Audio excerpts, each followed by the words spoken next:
Bagaimana HAMANS membuat roket untuk melawan si rewel? HAMANS adalah organisasi militer tak resmi di negara Palestina. Mungkin jika di Indonesia, HAMANS itu bisa kita sandingkan dengan Banser IP Ansor milik NU, atau Koka milik Muhammadiyah. Bagaimana mereka bisa membuat roket di rumah?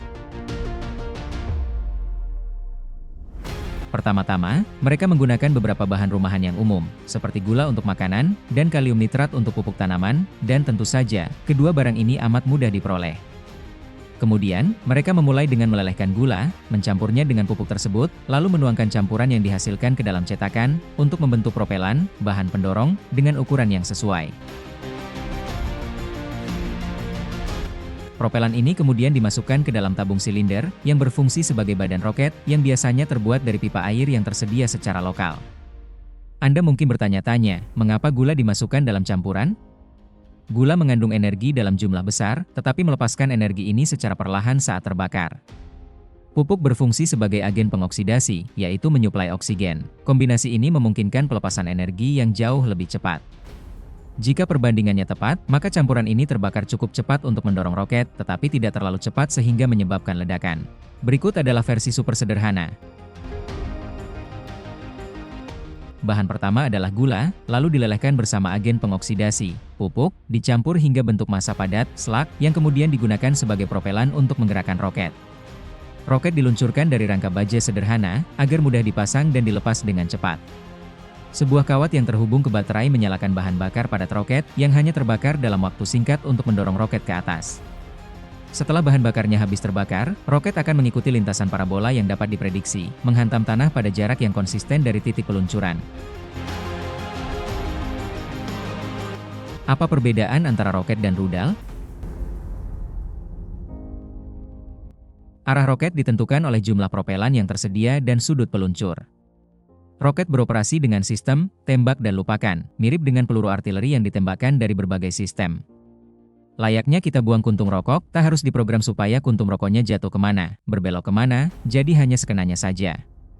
Sebaliknya, rudal dilengkapi dengan sistem pemandu yang memungkinkan lintasan dan titik impaknya disesuaikan selama penerbangan, seperti rudal Patriot. Rudal tersebut memiliki bagian kendali, sensor, dan sirip fin yang dapat berputar atau mengikuti target untuk diarahkan dan dihancurkan. Rudal mirip setan yang akan selalu mengikuti kemanapun kau pergi. Roket ini memiliki panjang sekitar 2,2 meter, diameter 17 cm, dan berat 90 kg. Roket Chasten ini dilengkapi dengan muatan bahan peledak seberat 10 kg. Muatan ini membuat roket menjadi senjata yang sangat mematikan. Untuk membantu pemahaman ukuran, mari kita bandingkan dengan tinggi tubuh manusia. Seperti yang terlihat, dibandingkan dengan manusia, roket ini tidak terlalu besar. Di samping itu, terdapat rudal pertahanan udara Patriot, sistem rudal pertahanan udara Rusia yang tangguh S-400, rudal pencegat dari sistem Iron Dome, dan terakhir roket Iran Smirk yang memiliki jangkauan antara 50 hingga 70 mil.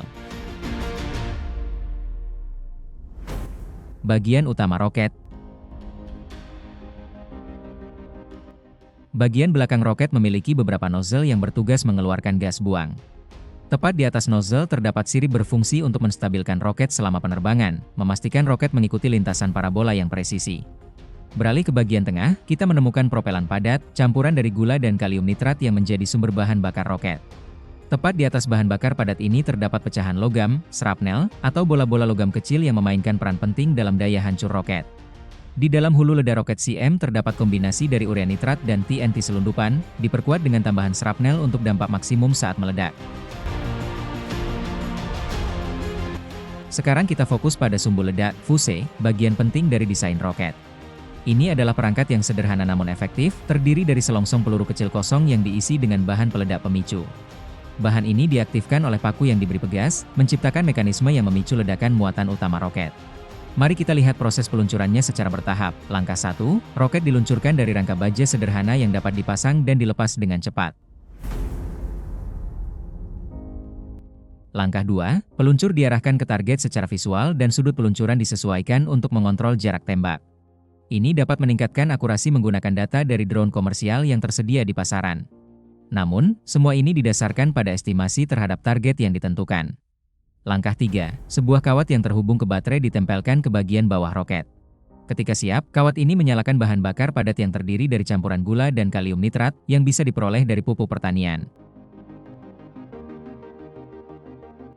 Langkah 4, propelan ini hanya terbakar selama 1 hingga 5 detik, mendorong roket ke atas dengan sudut tertentu.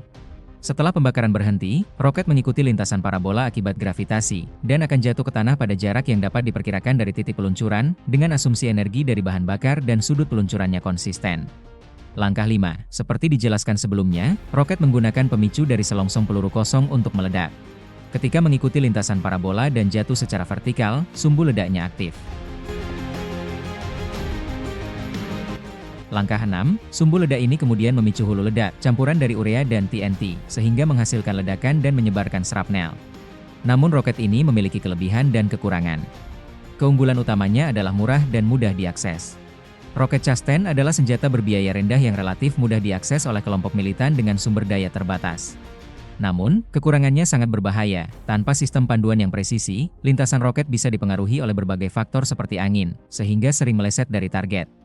Ketidakakuratan ini dapat menyebabkan korban sipil dan kerusakan properti yang tidak disengaja. Rudal CM buatan Hamans hanya menelan biaya sekitar $300 hingga $600 AS atau antara 5 juta hingga 10 juta per unit. Sementara roket buatan Iran yang dipakai buat nampol Israel, harganya sekitar $1.000 atau sekitar 16,5 juta.